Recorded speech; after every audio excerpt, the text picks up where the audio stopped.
In our discussion so far, we have seen that often the operating system needs to suspend the currently executing process on the CPU and start executing another process.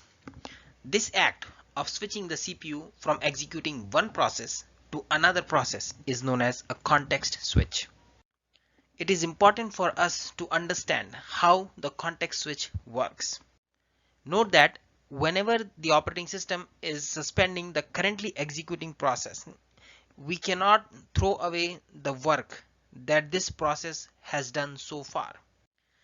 It is important that we save the current state of this executing process in its process control block, so that later on when we have to restart the execution of this process, it can resume from the point where it left off. It does not have to restart all over from the beginning.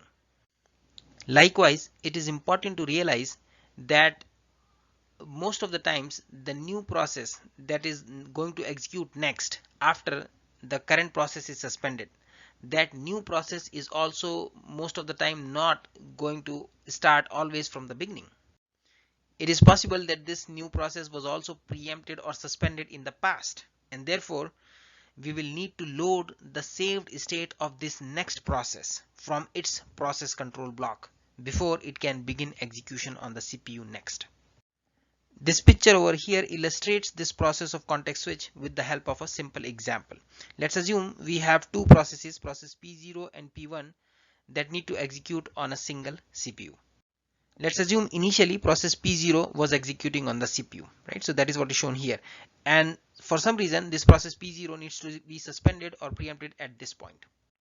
But like we have seen, before we suspend the process, we will save the current state of this process P0 in its process control block, so that later on we can resume the execution of this P0 from the point where it is being suspended. So recall that we'll save all the information which is needed for resuming the execution of the process P0 from its current point of where it is being suspended from. So we'll save the information like the value of the program counter, we'll save the state of the register file, and we'll save other system information that might be needed for resuming its execution. All of this would be saved in the process control block of process P0. After this is done, let's say next we want to start the execution of this process P1 on the CPU. So before this process P1 can start executing on the CPU, we need to load the state of this process P1 from its process control block. Once that is done, once the state of process P1 is loaded in the register file and in the memory, now process P1 can start executing from here. Let's say it executes from here to here, and at this point, let's say process P1's time slice expires, and now we want to switch back to executing process P0. So again, we have to do the same context switch procedure, right? So we'll now, because P1 was executing, so we'll now save the current state of P1 at this point into its process control block. So again, we'll save all the system information which is necessary for resuming the execution of process P1 from this point where it is being suspended. And then before we resume the execution of this process P0, recall this process P0 was suspended earlier, right? So we saved its previous state in its process control block. So that is what we will have to reload from. We'll have to read the previous state of this process P0 from its process control block and restore it.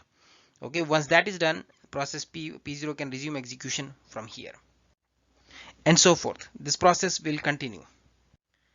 It is important for us to realize that this context switch procedure, the operation where we are saving the current state of the process that is being suspended into its process control block, then we are reloading or restoring the previous state of the next process from its process control block into the system. All of this procedure takes some time, right? And this is known as the context switch time. Note that this context switch time is pure overhead when you look at it from the user perspective. So let's assume that this process is P0 and P1. These are user processes. So whenever process P0 and P1, these are executing, some useful work is happening in the system from the user's perspective. Now the time that is spent here to perform the context switches, this is not any useful work from the user's perspective. This is some necessary overhead that needs to be incurred. The amount of time it takes to perform the context switch depends on the hardware support. It varies a lot from machine to machine.